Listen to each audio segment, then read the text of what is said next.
ஐயனார் துணை சீரியல்ல நம்ம நடேசன் செம்பருத்திக்கு ஃபோன் பண்ணி ரொமான்ஸ் பண்ண ஆரம்பிக்கிறாப்ல. இத நம்ம பாண்டி பாத்தர்றாப்ல. அதுக்கப்புறம் என்ன, அண்ணனோட கல்யாணம் நடக்குதுன்னு பாக்குறேன். இல்லன்னா நடக்கிறதே வேற அப்படின்னு தன்னோட அப்பாவ திட்டிக்கிட்டு இருக்கிறாப்ல. போடா நான் பாத்துக்கிறேன். நீ என்னடா என்னைய பார்த்து கண்டிக்கிறது அப்படின்னு நடேசன் அதெல்லாம் பத்தி பெருசா கண்டிக்கவே இல்ல. இந்த பக்கம் வந்து பாத்தீங்கன்னா, நம்ம செம்பருத்தி வேலையெல்லாம் முடிச்சுட்டு வானதி கூட பைக்ல போய்க்கிட்டு இருக்கும் பொழுது தன்னோட காதல பத்தி சொல்லிக்கிட்டு இருக்கிறாங்க. அதே மாதிரி நம்ம வானதியும் தன்னோட ஆளு பாண்டிய பத்தியும் அவங்க கிட்ட பேசிக்கிட்டு அப்படியே ஜாலியா வீட்டுக்கு போய்க்கிட்டு இருக்கிறாங்க. ஸோ மறுநாள் காலையில பீகாருக்கு போயிடுறாங்களாட்டுக்கு. ட்ரெயின்ல இருந்து இறங்கி அப்படியே நடந்து போய்க்கிட்டே இருக்கிறாங்க. "என்னடா கார் எடுக்கலையா?" அப்படின்னு சொல்லி கேட்டா, "அனீஸே கார் எடுத்துட்டு வரேன்னு சொல்லியிருக்காப்ல" அப்படின்னு சொல்லிட்டு, "நான் போய் பார்த்துட்டு வரேன்" அப்படின்னு சொல்லி நம்ம சேரனும், சோழனும் கார் பார்க்கறதுக்காக அனீஸ தேடிக்கிட்டு போயிட்டாங்க.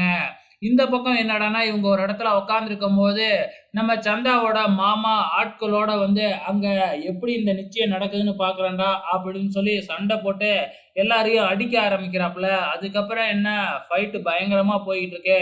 நம்ம பாண்டி, பல்லவன், நடேசன் இவங்க 3 பேரும் சேர்ந்து அவங்கள சமாளிச்சுக்கிட்டு இருக்கிறாங்க. கொஞ்ச நேரத்துல அங்க சோழனும், நம்ம சேரனும் அங்க வந்துடுறாங்க. அதுக்கப்புறம் என்ன, எல்லாருமே சேர்ந்து அங்க போட்டு பொல பொலன்னு பொளந்துடுறாங்க சந்தாவோட மாமாவோட கூட்டத்த. அதுக்கப்புறம் என்ன, அங்கருந்து பயந்துகிட்டு ஓடிடுறாங்க. "இந்த நிச்சயம் எப்படி நடக்குதுடா பார்க்குறேன்" அப்படின்னு சொல்லிக்கிட்டே ஓடுறாப்புல. கொஞ்ச நேரத்துல அனீஸ் அங்க வந்துடுறாப்புல. அனீஸ் வந்து "நடந்ததுக்கு நான் மன்னிப்பு கேட்டுக்கிறேன்" அப்படின்னு சொல்லி, "அவன் நிச்சயத்த நிப்பாட்டுறதுக்காக தான் இப்படிலாம் பண்ணிக்கிட்டு இருக்கான். அவனால வேற எதுவும் பண்ண முடியாது" அப்படின்னு சொல்லி எல்லாரையும் அழைச்சுக்கிட்டு போயிட்டு ரூம் போட்டு ரூம்ல தங்க வைக்கிறாப்புல நம்ம அனீஸு.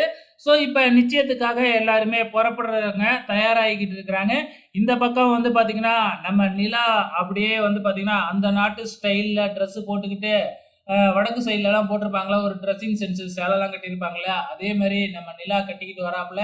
நம்ம சோழனும் அதே மாதிரி ட்ரெஸ் எல்லாம் போட்டுக்கிட்டு தயாராகிக்கிட்டு இருக்கிறாங்க. ஸோ வெயிட் பண்ணி பார்க்கலாம் அப்கமிங்ல என்ன நடக்க போகுதுன்னு.